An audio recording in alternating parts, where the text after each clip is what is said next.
election commitments. The Deputy Speaker, in the remaining time that I have, I would like to talk about the current state government, New South Wales, the Liberal National State Government. Well, the fact is, in New South Wales, we need a new government. We have the tired, old Perrottet government that's just run out of steam, scandal after scandal. We need to see them gone, and we need to see a Minns Labor government elected on March 25th. Of course, aside from, as I say, all of the rorts, we've also seen many plans that they've had that have been so detrimental to the people in my area, in the North Coast. I did refer earlier to their lack of planning when it comes to preparation for natural disasters such as flooding. In fact, they had no plans, and when our community was hit by the floods, the state government were nowhere to be seen. Their response was inadequate, and people remember that, and they will remember that when they go to vote in March. We've also seen another range of measures from the New South Wales Liberals and Nationals that have hurt our community. First and foremost, their wages cut to public sector workers through the wages cap. This impacts so many frontline workers and means they are getting less in their wages, and it's an issue that people raise with me every day. And it's impacting so many people across the board. And when it comes to frontline workers, we've also had a lack of police, nurses and teachers, because the Perrottet and the previous governments before that have failed to invest. They failed to invest in these services. They failed to provide adequate wages and conditions. In fact, we have so many of them leaving northern New South Wales. We're on the border. They go to Queensland because they have better wages and conditions for so many of the frontline workers. So again, we need to have a new government. We particularly need to have more police and policing resources, and I say that as a former police officer. It's an issue that community members raise with me every day, that crime is out of control, and I hear it every day. I see it in all of the community Facebook groups constantly about the lack of resources. Now, our police do an incredible job, but they have a government in New South Wales who does not support them and does not provide enough resources to them. And of course, their police numbers are so incredibly low within our region, and that's what's added to it. In fact, they've gone down, Deputy Speaker, over the last 10 years. We only a few months ago found out that there were, in our district, that's the Tweed-Byron Police District, 181 sworn police. Now, this compares to February 2012, when we had 198 officers.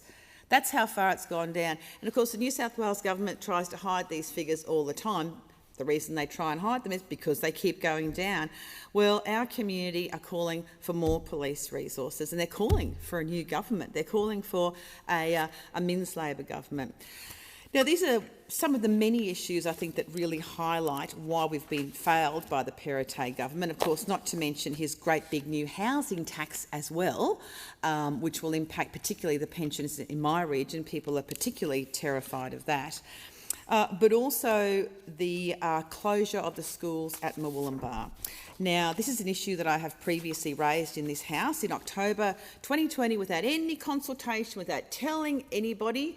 Half the National Party rolled up at Murwillumbah, which included the Tweed Nationals MP Jeff Provis and the then leader of the Nats as well, and the Education Minister, and they announced, without talking to anyone, that all 4 public schools in Murwillumbah were going to close and they were instead going to build a mega school. That was it. Didn't talk to anybody. We've refused to consult with people since then. Completely insulting to the community.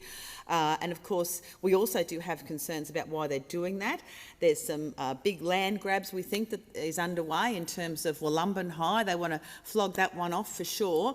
Part of their privatisation agenda, of course, right throughout the state that we see time and time again. So this really shameful act by the New South Wales Premier and the Tweed Nationals MP, Jeff Provis, must be stopped. The fact is their government are unfit, unwilling and unable to govern New South Wales with cuts like this. Shutting those 4 schools not only hurts the children and the community, the jobs will be cut there. It is devastating for the whole community.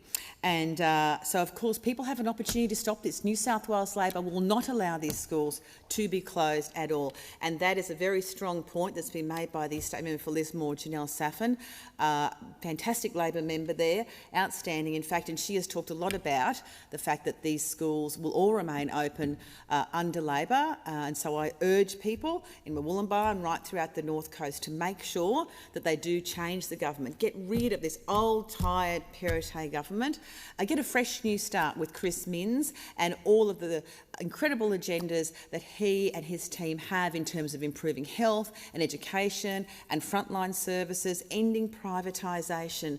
And we particularly need to see in our region, we need to see these schools saved. You know, who in their right mind shuts 4 schools and forces everyone into one campus? We're talking about very young children right through to high school.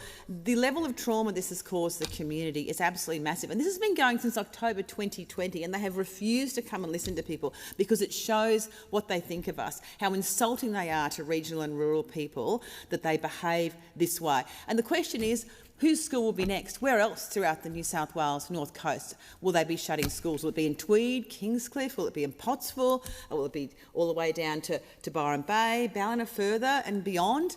It shows how insulting they are, because in fact, the only people that can really provide that assistance for regional and rural Australia is the Labor Party. We've shown at a federal level how committed we are to the people of the regions. We know a Minns Labor government is equally committed to the people of the regions. It is only Labor that will stand up for the people in regional and rural Australia.